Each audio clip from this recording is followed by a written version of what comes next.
Hello ವೀಕ್ಷಕರೇ, ಮಮತಾ ಫುಡೀಸ್ಗೆ ಸ್ವಾಗತ ಸುಸ್ವಾಗತ. ಇವತ್ತು ನಾವು ಹಾಗಲಕಾಯಿ ಕರ್ರಿ ಮಾಡೋದು ಹೆಂಗೆ ಅಂತ ಹೇಳ್ಬಿಟ್ಟು ನೋಡೋಣ. ಇದು ತುಂಬ ಟೇಸ್ಟಿಯಾಗಿರುತ್ತೆ. ನಾನು ಹೇಳ್ದಂಗೆ ಮಾಡಿದ್ರೆ ಒಂಚೂರು ಕಹಿ ಅನ್ನೋದೇ ಇರಲ್ಲ, ಎಲ್ಲರೂ ಇಷ್ಟಪಟ್ಟು ತಿನ್ಬೋದು. ತಿನ್ನದೇ ಇರೋರು ಸಹಿತ ತಿಂತಾರೆ, ಅಷ್ಟು ಟೇಸ್ಟಿಯಾಗಿರುತ್ತೆ. ಬನ್ನಿ ಹೆಂಗೆ ಮಾಡೋದು ಅಂತ ಹೇಳ್ಬಿಟ್ಟು. ಇದು ಬೇಕಾಗಿರೋ ಇಂಗ್ರೀಡಿಯೆಂಟ್ಸು. ಫಸ್ಟು ಒಂದು ಹಾಗಲಕಾಯಿ 200 ಗ್ರಾಮ್ ಅಷ್ಟು ಹಾಗಲಕಾಯಿ ತೊಗೊಂಡು ಅದನ್ನು ರೌಂಡ್ ಶೇಪಲ್ಲಿ ನೀಟಾಗಿ ಕಟ್ ಮಾಡ್ಕೋಬೇಕು. ನೋಡಿ, ಈ ಥರ ಕಟ್ ಮಾಡಿಕೊಂಡು ಒಳಗಡೆ ಬೀಜ ಎಲ್ಲ ತೆಗೆದುಬಿಡಬೇಕು. ನೋಡಿ, ಈ ಥರ ಎಲ್ಲ.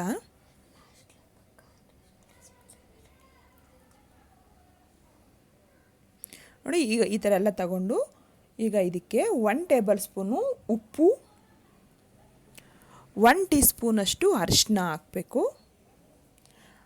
ಹಾಕಿ ಎಲ್ಲ ಚೆನ್ನಾಗಿ ಮಿಕ್ಸ್ ಮಾಡ್ಕೋಬೇಕು. ಅದು ಉಪ್ಪು ಮತ್ತು ಅರಿಶಿನ ಎಲ್ಲ ಹಾಗಲಕಾಯಿ ಪೀಸಸ್ಗೂ ಅದು ಸ್ಪ್ರೆಡ್ ಆಗಬೇಕು. ನೋಡಿ, ಈಗ ಆಗಿದೆಯಲ್ಲ, ಇದನ್ನು ಒಂದು ಅರ್ಧ ಗಂಟೆ ನೆನೆಯೋಕೆ ಬಿಡಬೇಕು. ಈಗ ಒಂದು ಪ್ಯಾನ್ ತೊಗೊಂಡು ಅದಕ್ಕೆ 2 ಟೇಬಲ್ ಸ್ಪೂನು ಕಡಲೆ ಬೀಜ ಹಾಕಿ ಫ್ರೈ ಮಾಡ್ಕೋಬೇಕು. ನೋಡಿ, ಈಗ ಫ್ರೈ ಆಗಿದೆಯಲ್ಲ, ಇದಕ್ಕೆ ಈಗ 1 ಟೀ ಸ್ಪೂನು ಜೀರಿಗೆ, 1 ಟೀ ಸ್ಪೂನು ಬಿಳಿ ಎಳ್ಳು ಹಾಕಿ ಒಂಚೂರು ಫ್ರೈ ಲೋ ಫ್ಲೇಮ್ ಮಾಡ್ಕೋಬೇಕು. ಒಂದು ಚಿಟಪಟ ಅಂದರೆ ಸಾಕು. ಈಗ ಆಗಿದೆಯಲ್ಲ, ನಾನು ಜಾರ್ಗೆ ತೊಗೊಂಡು ಅದನ್ನು ಪೌಡರ್ ಥರ ಗ್ರೈಂಡ್ ಮಾಡ್ಕೊತಾ ಇದ್ದೀನಿ. ನೋಡಿ, ಈಗ ಆಗಿದೆಯಲ್ಲ, ಇದನ್ನು ಒಂದು ಸೈಡ್ಗೆ ಇಟ್ಕೊಂಡು ಈಗ ಅರ್ಧ ಗಂಟೆ ಆಗಿದೆಯಲ್ಲ, ಈಗ ಹಾಗಲಕಾಯಲ್ಲಿ ನೀರು ಬಂದಿರುತ್ತೆ, ಅದನ್ನೆಲ್ಲ ನೀಟಾಗಿ ಸ್ಕ್ವೀಸ್ ಮಾಡಬೇಕು. ಈ ಥರ ಅದರಲ್ಲಿರೋ ನೀರೆಲ್ಲ ತೆಗೆದುಬಿಡಬೇಕು. ಇದು ಕಹಿ, ನಾವು ಎಷ್ಟು ಚೆನ್ನಾಗಿ ನೀರೆಲ್ಲ ತೆಗೆದುಬಿಡ್ತೀವೋ ಅದು ಅಷ್ಟು ಕಹಿ ಹೊಟ್ಟೋಗುತ್ತೆ. ನೋಡಿ, ಎಲ್ಲ ಪೀಸಿಂದನೂ ನಾನು ನೀರು ತೆಗೆದುಬಿಡ್ತಾ ಇದ್ದೀನಿ. ಈಗ ಆಗಿದೆಯಲ್ಲ, ಈಗ ಇದನ್ನು ಒಂದು ಕಡಾಯಿ ತಗೊಂಡು ಅದರಲ್ಲಿ 1 ಟೇಬಲ್ ಸ್ಪೂನ್ ಎಣ್ಣೆ ಹಾಕಿ ಹಾಗಲಕಾಯಿ ಹಾಕ್ಬಿಟ್ಟು ಚೆನ್ನಾಗಿ ಫ್ರೈ ಮಾಡ್ಕೋಬೇಕು.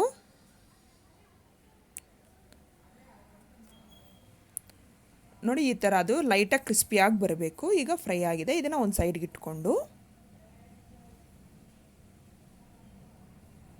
ಈಗ ಒಂದು ಕಡಾಯಿ ತಗೊಂಡು ಅದಕ್ಕೆ 1 ಟೇಬಲ್ ಸ್ಪೂನ್ ಎಣ್ಣೆ ಹಾಕಿ ಸಾಸಿವೆ, ಜೀರಿಗೆ, ಕಟ್ ಮಾಡಿರೋಂಥ ಈರುಳ್ಳಿ 1 ಕಪ್ಪಷ್ಟು ಹಾಕಿ ಚೆನ್ನಾಗಿ ಫ್ರೈ ಮಾಡ್ಕೋಬೇಕೀಗ.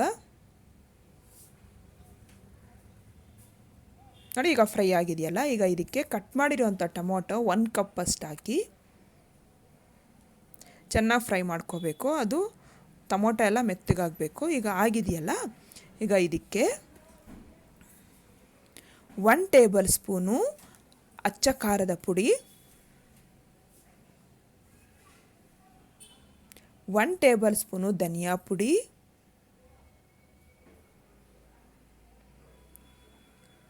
ನಾವು ಕಡಲೆಬೀಜ ಪುಡಿ ರೆಡಿ ಮಾಡ್ಕೊಂಡಿದ್ದೀವಲ್ವ, ಅದನ್ನು ಈಗ ಹಾಕಿ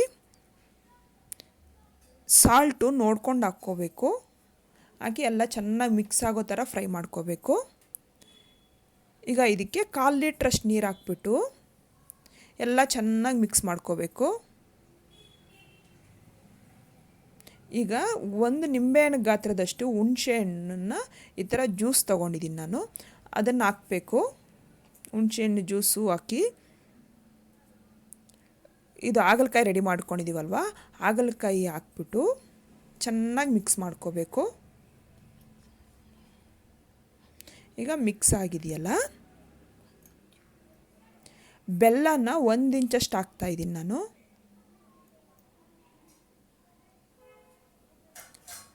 ಈಗ ಅದನ್ನು ಒಂದು 5 ರಿಂದ 10 ನಿಮಿಷ ಚೆನ್ನಾಗಿ ಕುದಿಸ್ಕೋಬೇಕು.